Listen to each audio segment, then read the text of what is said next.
నమస్తే welcome to our channel. Jaganmohan Reddy నిన్న press meet లో కొన్ని కీలక కామెంట్స్ చేశారు. చంద్రబాబు, లోకేష్, పవన్ కళ్యాణ్ గారు సూపర్ సిక్స్ అంటూ మోసం చేశారని, వాళ్ళని బొక్కలో వేయాలి అంటూ కొన్ని ఘాటు విమర్శలు చేశారు. మరి ఒక ముఖ్యమంత్రి, డిప్యూటీ సీఎం, అదేవిధంగా మంత్రిగా ఉన్నటువంటి వాళ్ళపైన ఇటువంటి వ్యాఖ్యలు చేయడం కరెక్టేనా? అంతేకాకుండా పరకామని ఒక చిన్న చోరీయేనని అంటూ జగన్మోహన్ రెడ్డి వ్యాఖ్యానించిన తీరుని ఏ విధంగా చూడాలి? ఇకపోతే పీపీపీ మోడల్లో తమ మెడికల్ కాలేజెస్ని ఏదైతే కూటమి ప్రభుత్వం నిర్మించబోతుందో దానిపైన 16న గవర్నర్తో కలుస్తానని కూడా ఆయన చెప్తున్నారు. అసలు వీటన్నిటిని కూడా ఏ విధంగా చూడాలి తెలుసుకునే ప్రయత్నం చేద్దాం. దీన్ని విశ్లేషించడానికి మనతో పాటుగా ఉన్నారు టీడీపీ యాక్టివిస్ట్ శశి గారు. నమస్తే అండి. నమస్తే అండి. ముందుగా నిన్న జగన్ పెట్టినటువంటి ప్రెస్ మీట్లో ఒక అంశాన్ని ప్రస్తావిస్తానండి. ఏంటి అంటే పీపీపీ మోడల్లో మెడికల్ కాలేజెస్ నిర్మిస్తున్నారు అంటూ నిన్న కొంచెం ఈ మెడికల్ కాలేజెస్ గురించి ఎక్స్ప్లెనేషన్ ఇచ్చారు. ఇక్కడ ఒక అంశం అండి, నవంబర్ 14వ తేదీన అమిత్ షా గారు దేశం మొత్తంలో 100 సైనిక్ స్కూళ్లను పీపీపీ మోడల్లో నిర్మించిస్తాము అంటున్నారు. మరి ఏపీలో మెడికల్ కాలేజెస్ పైన నిరసనలు వ్యక్తం చేస్తే మరి అమిత్ షా గారు నిర్మించబోయేటువంటి ఈ స్కూల్స్ పైన కూడా నిరసన వ్యక్తం చేయాలి కదా. కానీ జగన్మోహన్ రెడ్డి గారు ఎందుకు స్పందించట్లేదు?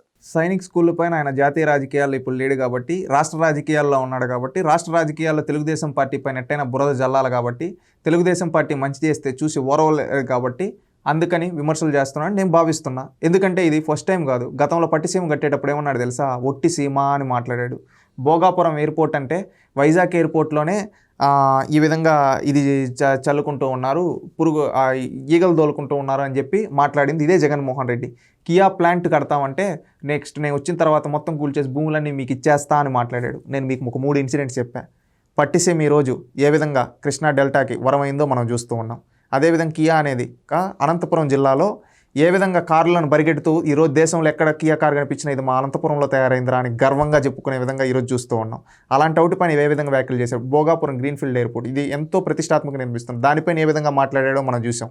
అంటే మంచి జరుగుతూ ఉంటే ఇప్పుడు జగన్మోహన్ రెడ్డి చూసి ఓరవలేడు. గతంలోనూ అదే విధంగా చేశాడు. నేడు పీపీపీ మెడికల్ కాలేజీలు ఏంటంటే మెడికల్ కాలేజీలు కంప్లీట్ అయిపోయాయి అనుకోండి, ఎవరికి పేరు వస్తుంది? చంద్రబాబు నాయుడు గారికి పేరు వస్తుంది. అందుకని ఏం చేయాలి? బురద చల్లాలి కాబట్టి చల్లుతూ ఉన్నాడు. గతంలో కొన్ని ఫేకులు చేశాడు, కమ్మ డిఎస్పీలు అని చెప్పి ఇచ్చాడు. తీరా చూస్తాడు ఎవరు కమ్మ డిఎస్పీలు ఎవరు లేరు. అదేవిధంగా పింక్ డైమండ్ అన్నాడు, లాస్ట్కి ఏమీ లేదు. ఈరోజు పీపీపీది కూడా ప్రైవేట్ అని చెప్పి కావాలని బురద జల్లుతున్నాడు. ఇంకొకటి మీకు మీ ఇన్ఫర్మేషన్ కోసం చెప్తా అండి, ఈరోజు కట్టే ప్రతి మెడికల్ కాలేజు ప్రభుత్వ మెడికల్ కళాశాల, అదేవిధంగా ప్రభుత్వ ఆసుపత్రి అని పెడుతూ ఉన్నారు ఈ పీపీపీ మెడికల్ కాలేజెస్ అన్నిటికీ. అదేవిధంగా ఇది ప్రైవేట్ అయితే ప్రైవేట్ వాడు పేరు పెట్టుకోవాలి కదా, ప్రభుత్వాన్ని ఎందుకు పెడతారు? ఇప్పుడు మీ భారతీయ సిమెంట్ ఉంది, భారతీయ సిమెంట్ దగ్గరికి వచ్చి ఇది ప్రభుత్వ సిమెంట్ ఫ్యాక్టరీ అంటే ఒప్పుకుంటావా? ఒప్పుకోవు కదా. ఎందుకు? అది ప్రైవేట్ది. అదే ప్రభుత్వ ఆస్తిది ప్రైవేట్ అంటే ఎవరు ఒప్పుకోరు. అది గుర్తుపెట్టుకోండి జగన్మోహన్ రెడ్డి గారు. మీ మాటలు నమ్మే దాంట్లో పరిస్థితి ఎవరు లేరు. ఈరోజు ప్రజలందరికీ తెలుసు ఏంటంటే ఈ జగన్మోహన్ రెడ్డి మంచి జరుగుతుంటే అడ్డుకుంటాడు, విష ప్రచారాలు చేయడంలో ఎక్స్పర్ట్ అని చెప్పి క్లారిటీగా ఉంది. ఈరోజు జగన్మోహన్ రెడ్డి ఎంత అరిచినా ఈ పీపీపీ మెడికల్ కాలేజీల పైన ఇది ప్రభుత్వ మెడికల్ కాలేజీలు అని ప్రతి ఒక్కరికి తెలుసు. నువ్వు ప్రైవేట్ అంటే ప్రైవేటుకి అప్పచెప్పే చరిత్ర నీది. నువ్వు ఈరోజు ఏదో చంద్రబాబు నాయుడికి పేరు వచ్చేస్తుందని అడ్డుకోవాలనుకుంటే నువ్వు భూస్థాపితం అవుతావు, అది గుర్తుపెట్టుకో. ఎందుకంటే ఈ తెలుగు రాష్ట్రాల్లో ప్రైమరీ హెల్త్ కేర్ సెంటర్ అత్యధికంగా కట్టించింది తెలుగుదేశం పార్టీ. ఈ తెలుగు రాష్ట్రాల్లో గుర్తుపెట్టుకోండి, తెలంగాణ అండ్ ఆంధ్రప్రదేశ్లో. అదేవిధంగా అత్యధిక 100 పడకల ఆసుపత్రులు కట్టించింది కూడా తెలుగుదేశం పార్టీ. ఈ విధంగా మీరు ఎక్కడ చూసుకున్నా వైద్య రంగానికి తెలుగుదేశం పార్టీ ఇచ్చిన ప్రాధాన్యత ఇది నాటి నుంచి నేటి వరకు. ఈరోజు అదేవిధంగా ఒక మంచి ఉద్దేశంతో 17 మెడికల్ నాడు మా ఎన్డీఏ ప్రభుత్వం ఇచ్చింది. ఈరోజు మా ఎన్డీఏ ప్రభుత్వంలో కంప్లీట్ చేస్తాం. మధ్యలో ఈ జగన్మోహన్ రెడ్డి ఎవరు? మీ కూటమి ప్రభుత్వం తిరుమలను ఉపయోగించుకుని రాజకీయాలు చేయాలని చూస్తుంది అంటూ జగన్మోహన్ రెడ్డి కీలక కామెంట్స్ చేశారు. అదేవిధంగా కల్తీ నెయ్యి అంశాన్ని కూడా ప్రస్తావించారు. అంతేకాకుండా పరకామని ఓ చిన్న చోరీ అంటూ రవికుమార్ గురించి ఆయన ప్రస్తావించిన తీరుపైన మీ అభిప్రాయం? ఒకటి, చంద్రబాబు నాయుడు గారు వెంకటేశ్వర స్వామి ప్రియ భక్తుడు, నేను కూడా వెంకటేశ్వర స్వామి భక్తుడిని. ఆ వెంకటేశ్వర స్వామితో రాజకీయాలు చేయాలని మేము కల్లో కూడా అనుకోం. కానీ ఆ వెంకటేశ్వర స్వామి ప్రతిష్టను కాపాడాలనుకుంటాం. ఆ వెంకటేశ్వర స్వామి యొక్క గొప్పతనాన్ని ఈ ప్రపంచానికి చాటి చెప్పాలని కోరుకుంటాం. ఆ వెంకటేశ్వర స్వామి ఖ్యాతి ఇది ప్రపంచం అంతా మోగాలని కోరుకుంటాం. ఎందుకంటే మేము తెల్లవారు లేచినప్పుడు ఆ వెంకటేశ్వర స్వామిని స్మరించుకొని లేస్తాం. అదేవిధంగా పడుకునేప్పుడు వెంకటేశ్వర స్వామిని స్మరించుకుంటూ పడుకుంటాం. ఎప్పుడు నిరంతరం ఆ వెంకటేశ్వర స్వామి పాదాల చింత పెరిగిన వాళ్ళం. ఆ వెంకటేశ్వర స్వామిని స్మరిస్తూ పెరిగిన ఏ కష్టం వచ్చినా ఆ వెంకటేశ్వర స్వామికి చెప్పుకుంటూ వచ్చిన చంద్రబాబు నాయుడు గారు కావచ్చు, ఎవరైనా కావచ్చు. నా వ్యక్తిగతంగా నేను కూడా వెంకటేశ్వర స్వామిని అంతగా నమ్ముతా. ఎందుకంటే ఎవరు ఆ రోజు వెంకటేశ్వర స్వామి గారికి కల్తీ నెయ్యి జరిగిందని తెలిసి ఆ రోజు చంద్రబాబు నాయుడు గారికి ఆ రిపోర్ట్ వస్తే చూసి బాధపడి ఆ రోజు ఆయన ఫస్ట్ టైం మాట్లాడడం కూడా ఆయన ఏదో కావాలని రాజకీయ విమర్శగా మాట్లాడాలి, ఒక భక్తుడుగా ఆవేదన చెంది ఆ రోజు రిపోర్ట్ రావడం చూసి ఏంటి ఇలా జరిగిందని ఆ రోజు ఆ దేవుడికి ఇది దాచిపెడితే నేను తప్పు చేసిన వాడిని అవుతాను అని చెప్పి ప్రజల ముందు ఆ భగవంతుడు ఆజ్ఞతో చెప్పాడు. గుర్తుపెట్టుకోండి, ఆ భగవంతుడు ఆజ్ఞతో చెప్పాడు. అంతేగాని దీన్ని మళ్ళీ వైసీపీ ప్రభుత్వం నాడు అన్య మతస్థుల్ని అక్కడ పెట్టడం కావచ్చు ఉద్యోగాల్లో, అదేవిధంగా నాడు టీటీడీ ప్రతిష్టను దిగజార్చే విధంగా ఎన్నో చేయడం, అక్కడ అన్నప్రసాదంలో క్వాలిటీ లేకపోవడం, లడ్డు చెడిపోతూ ఉందని ఎన్నో మనం చూసాం నాడు. అదేవిధంగా ఆడ ఫెసిలిటీస్ బాగలేవని ఎన్నో చూసాం. కానీ పట్టించుకోకుండా కావాలని అన్ని మతస్థులను ట్రస్ట్ బోర్డు చైర్మన్లుగా పెట్టి ఈ విధంగా దిగజార్చింది నాటి వైసీపీ ప్రభుత్వం కాదా?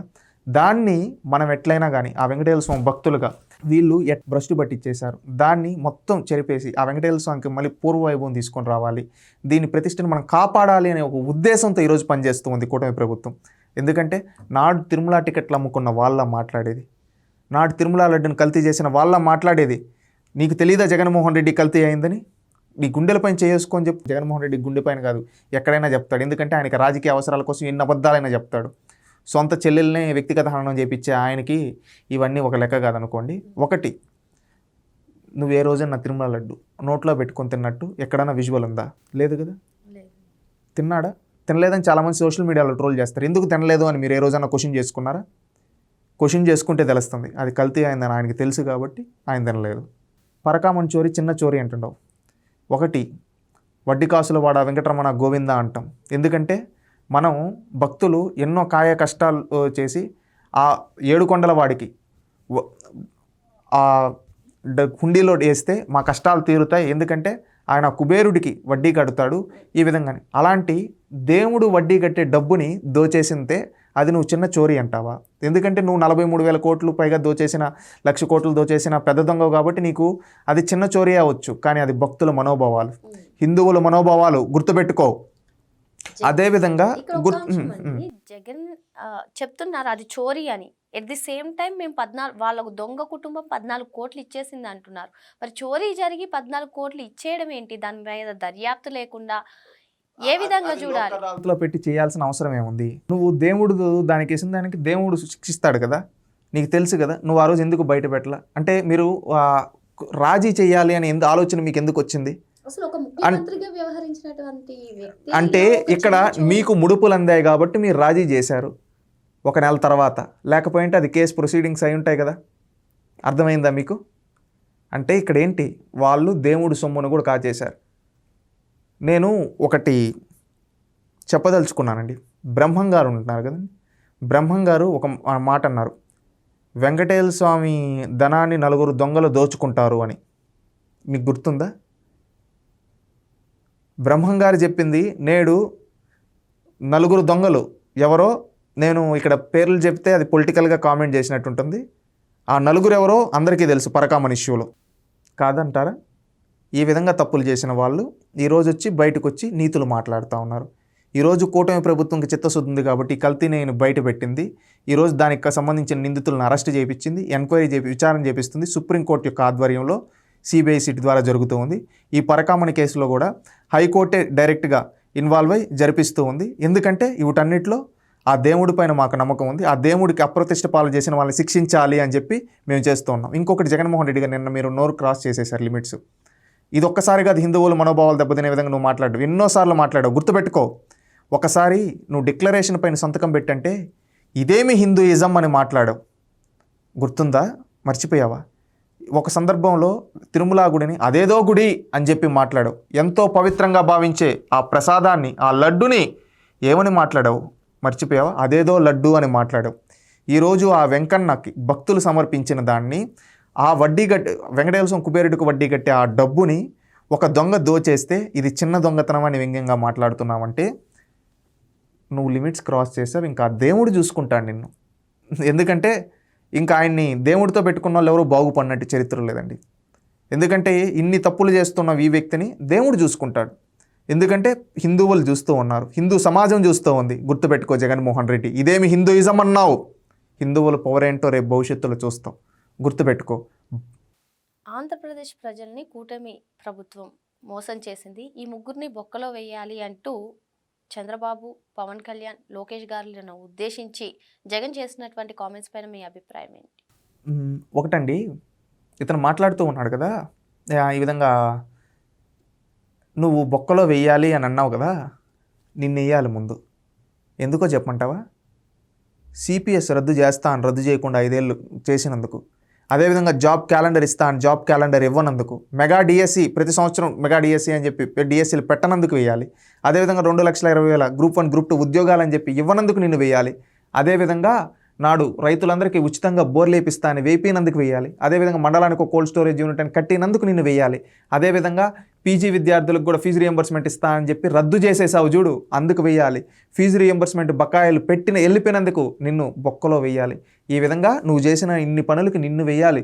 అది ఇంకొకటి, పేద ప్రజల ధనాన్ని లక్షల కోట్లు దోచుకున్నందుకు నిన్ను వేయాలి.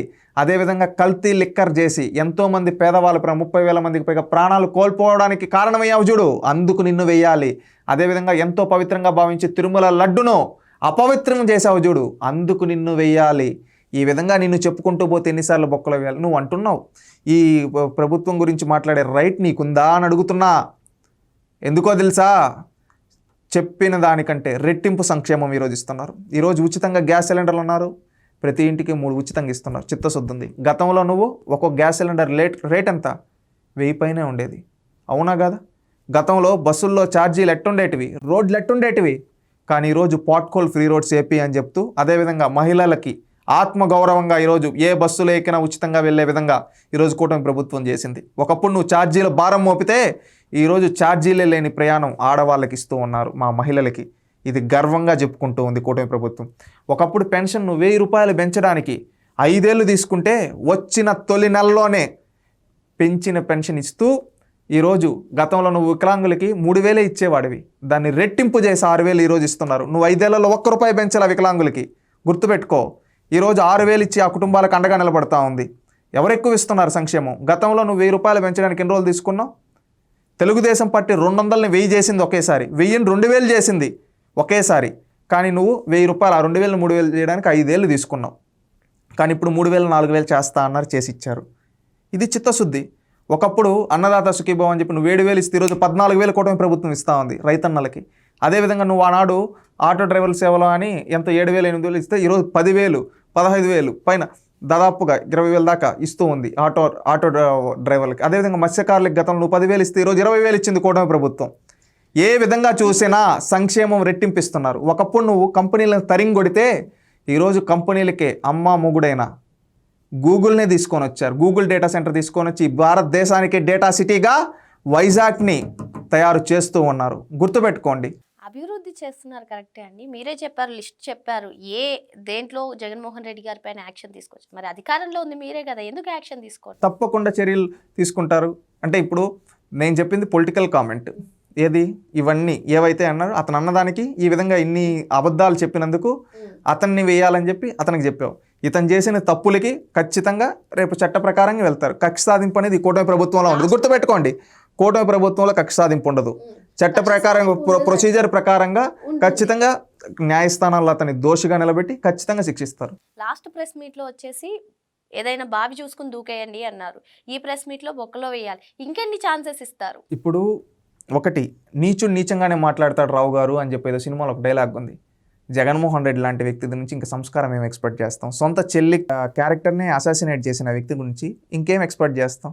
ఇలాంటి దిగజారుడు మాటలు ప్రజలు గమనిస్తారు. అంటే ఆయన ఒక వ్యక్తిగా మాట్లాడితే పర్లేదండి, ఇక్కడ ప్రజాప్రతినిధిగా ఇప్పుడు పులివెందుల కాన్స్టిట్యుయెన్సీకి నియోజకవర్గానికి ఆయన బాధ్యతలు స్వీకరిస్తున్నారు. అటువంటి వ్యక్తి ఇలాంటి కామెంట్స్ చేసినప్పుడు కొన్ని యాక్షన్స్ అనేవి తీసుకోవాలి కదా.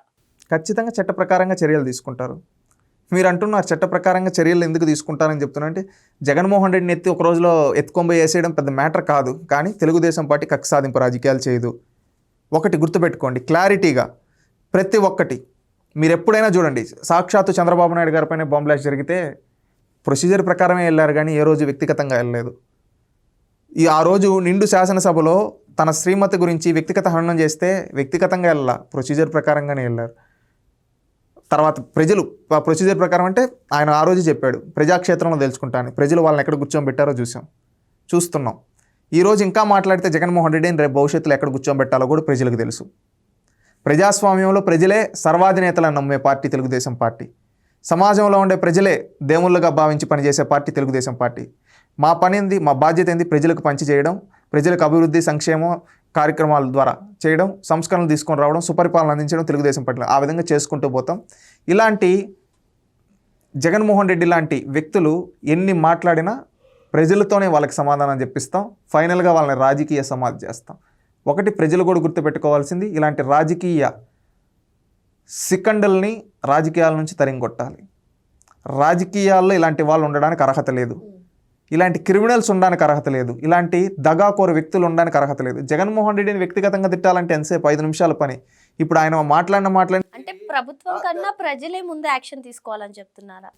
ఒకటి, ప్రభుత్వం అనేది న్యాయస్థానాలు అనేటివి చట్ట ప్రకారంగా చర్యలు తీసుకుంటాయి. కానీ దానికన్నా ముందుగా ప్రజాస్వామ్యంలో ఓటు అనేది పవర్ఫుల్. గుర్తుపెట్టుకోండి. ఈరోజు మనం ఎన్నో కేసులు చూస్తున్నాం. సంవత్సరాల తరబడి భారత న్యాయ వ్యవస్థలో జరుగుతూ ఉన్నాయి. అది ఎక్కడ లోపం ఉందనేది అందరికీ తెలుసు. కానీ ప్రజలు ఇచ్చే దెబ్బ అనేది వేరే లెవెల్లో ఉంటుంది. గతంలో 151 వచ్చే నాకు తిరుగులేదు 30 ఏళ్ళు అనుకున్న జగన్మోహన్ రెడ్డిని ఈరోజు ప్రతిపక్షం అడుక్కునే స్థాయిలో కూర్చోబెట్టారు ఎవరు? ప్రజలు. అదేవిధంగా ఒకప్పుడు నాకు తిరుగులేదు, నేను రారాజుని అనుకునేవాడిని రోడ్లపై తిరిగేటట్టు చేస్తూ ఉన్నారు. ఒకప్పుడు ప్యాలెస్కే పరిమితమైన వాడిని ఈరోజు ఈ రాష్ట్రంలో ఈ ప్యాలెస్లోనే కాదు పక్క రాష్ట్రాల ప్యాలెస్లో ఉండే విధంగా చేస్తూ ఉన్నారు. ఇదంతా చేసింది ప్రజలు. ఒకటి, కూటమి ప్రభుత్వం బాధ్యత అభివృద్ధి, సంక్షేమం, సంస్కరణలు. గుర్తుపెట్టుకోండి. ఈ విధంగా చేసుకుంటూ పోతుంది. ఈరోజు జగన్మోహన్ రెడ్డి నేను 2.5 గంట సేపు మాట్లాడాడు. 2.5 గంట సేపు మాట్లాడితే కనీసం వాళ్ళ పార్టీ కార్యకర్తలు కూడా చూడాల. ఎందుకు? నమ్మకం పోయింది. నాయకత్వం అనేది జగన్మోహన్ రెడ్డి చేయలేడు అని వాళ్ళ కార్యకర్తలకి తెలిసిపోయింది. రేపు ఆ పార్టీని ఎవరు టేక్ ఓవర్ చేస్తారు? గాలికి వచ్చిన పార్టీ గాలికి కొట్టుకొని పోయింది. గుర్తుపెట్టుకోండి. గాలికి ఒక్కసారి 151 వచ్చాయి, మళ్ళీ గాలు ఇంకొకసారి ఇస్తే 11కి పడ్డారు. రేపు ఇంకా భవిష్యత్తులో ఎంతకు వస్తారో ప్రజలు నిర్ణయిస్తారు. ఎందుకంటే జగన్మోహన్ రెడ్డి గారు కూడా పద్ధతి మార్చుకోవాలి. ఈ పద్ధతికి సరితూగింది కాదు. మేము పిల్లవాళ్ళమైన మీకు ఎందుకు చెప్తున్నామంటే మీలాంటి వ్యక్తులను చూసి సమాజం చెడిపోతూ ఉంది. ఎందుకంటే మంచికి చెడుని రెండింటిని ఇన్ఫ్లుయెన్స్ చేసుకునే వాళ్ళు ఉంటారు. జగన్మోహన్ రెడ్డి లాంటి మాట్లాడే మాటలను చూసి కొంతమంది ఇన్ఫ్లుయెన్స్ అవుతూ ఉన్నారు. అది బాధేస్తుంది. ఎందుకంటే బూతులు ఒకప్పుడు రోజాతో మాట్లాడిచ్చేవాడు, కొడాల నానితో మాట్లాడిచ్చేవాడు, అంబటి రాంబాబుతో ఇప్పుడు లాస్ట్కి జగన్మోహన్ రెడ్డి వచ్చి బూతులు మాట్లాడుతున్నాడు. అంటే ఎంత దిగజారిపోయాడో చూసుకోండి. ఎక్స్-సీఎం అని ఈయన ఎక్స్-సీఎంఏ కాదు, ఎక్స్కి మాత్రమే పరిమితమైన సీఎంగా, ఎక్స్కి మాత్రమే పరిమితమైన ఎమ్మెల్యేగా మిగిలిపోతాడు, ఎక్స్-ఎమ్మెల్యేగా మిగిలిపోతాడు. ఎందుకు ఎక్స్-సీఎం ఎక్స్-ఎమ్మెల్యే అంటున్నానంటే గుర్తుపెట్టుకోండి. మాజీ ముఖ్యమంత్రిని ఎక్స్-సీఎం అంటారు. ఆటోమేటిక్గా ఇప్పుడు ట్వీట్లు వేసుకునేది దేంట్లో వేస్తాడు తెలుసా? ఎవరో పిఆర్ఓనో లేకపోతే ఎవరో కన్సల్టెంట్ ఏదో రాసిస్తాడు. దాన్ని తన ఎక్స్లో ఎవరో సోషల్ మీడియా మేనేజర్ పోస్ట్ చేస్తాడు సమస్యల గురించి. అవి సమస్యలు కాదులే, ఆరోపణలు. ఎక్స్లో పోస్ట్ చేస్తాడు. ఎక్స్లో పోస్ట్ చేసుకుంటూనే ఉన్నాడు. అసెంబ్లీకి రావయ్యా అంటే అసెంబ్లీకి రాను అంటాడు. నిన్ను ప్రజాప్రతినిధిగా గెలిపించి శాసనసభ ఆ రోజు నిన్ను ముఖ్యమంత్రిని చేసి పాలించమంటే ప్యాలెస్కే పరిమితమైనందుకు నిన్ను ఎక్స్-సీఎం అని చేశారు. ఈరోజు ప్రజాప్రతినిధిగా నిన్ను ఎమ్మెల్యేగా చేసి అసెంబ్లీకి పోయి మాట్లాడంటే మాట్లాడకుండా ఓన్లీ ఎక్స్లోనే నువ్వు ట్వీట్లు వేసుకుంటున్నావు కదా, అందుకని నిన్ను ఎక్స్-ఎమ్మెల్యేని చేస్తారు. ఇప్పుడు నువ్వు ఎక్స్-ఎమ్మెల్యే, ఇప్పుడు కూడా నువ్వు ఎక్స్-ఎమ్మెల్యే, రేపు భవిష్యత్తులో ప్రజలు నిన్ను నిజంగానే ఎక్స్-ఎమ్మెల్యేని చేస్తారు. ఇలా ఎక్స్లో నువ్వు వేసుకున్న రోజులు అప్పుడు నువ్వు నిజంగానే మొన్న పిల్లల కోసం మేము మాక్ అసెంబ్లీ పెట్టాం కదా, మాక్ అసెంబ్లీ పెడితే ఏవేవో సెటైర్లు పేల్చారు కదా వీళ్ళు. రేపు భవిష్యత్తులో వైసీపీ పార్టీ ఒక మాక్ అసెంబ్లీ పెట్టుకొని వాళ్ళ సాక్షిలో లైవ్ ఇచ్చుకొని వాళ్ళకి వాళ్ళే ముఖ్యమంత్రి, వాళ్ళకి వాళ్ళే మంత్రులుగా, వాళ్ళకి వాళ్ళే ఎమ్మెల్యేలుగా మాక్ అసెంబ్లీలు నిర్వహించుకునే పరిస్థితికి ప్రజలు తీసుకొని వస్తారు. ఇదే విధమైన ధోరణిలో వెళ్తే. ఎందుకో చెప్పమంటారా? నువ్వు ఇప్పుడు అసెంబ్లీకి రాకుండా నేను ప్రెస్ మీట్లో మాట్లాడతా అంటున్నావు. ప్రెస్ మీట్లో మాట్లాడుకునే దానికి ఆ ఎమ్మెల్యే సీటు జగన్ ఎందుకు? ఓడిస్తే నిజంగానే ప్రెస్ మీట్లో మాట్లాడుకుంటాను ప్రజలు కూర్చొని పెడతారు. ఎక్స్లో ట్వీట్లు వేసుకునే దానికి పదవులు ఎందుకు, ప్రజాప్రతినిధులు ఎందుకని వైసీపీకి గుండు 0 ఇస్తారు. అప్పుడు నిజంగానే మీరు మాక్ అసెంబ్లీలు పెట్టుకొని మీ సాక్షిలో లైవ్లు ఇచ్చుకొని 1-2 గంటలో మీకు మీరే ముఖ్యమంత్రులుగా, మీకు మీరే మంత్రులుగా, మీ ఊహాలోకంలో మీ సజ్జల గారు అంటారు కదా మా ఓటర్లు వేరే ఉన్నారని, అట్లా మా అసెంబ్లీ వేరే ఉంది, మా ఎమ్మెల్యేలు వేరే ఉన్నారని మాట్లాడుకునే స్థితికి మీరు వెళ్ళిపోతున్నారు. ఇదే విధంగా దూరంలో ఉంటే ఖచ్చితంగా అది జరుగుతుంది. అప్పుడు మీ పట్టిన విరగడ రాష్ట్రానికి వదులుతుందని నేను భావిస్తున్నాను. 151 స్థానాలు ఇచ్చినటువంటి ప్రజలు 11 స్థానాలకి పరిమితం చేశారని, మరి వైసీపీ కానివ్వండి, అటు జగన్ గారు కానివ్వండి, తన వైఖరి మార్చుకోకపోతే ఆ 11 స్థానాల నుంచి ఎక్కడికో పరిమితం చేసే అవకాశాలు ఎక్కువగా కనిపిస్తున్నాయని శశి గారు చెప్తున్నారు. మరో అంశంతో మళ్ళీ కలుద్దాం. థ్యాంక్ యూ అండి.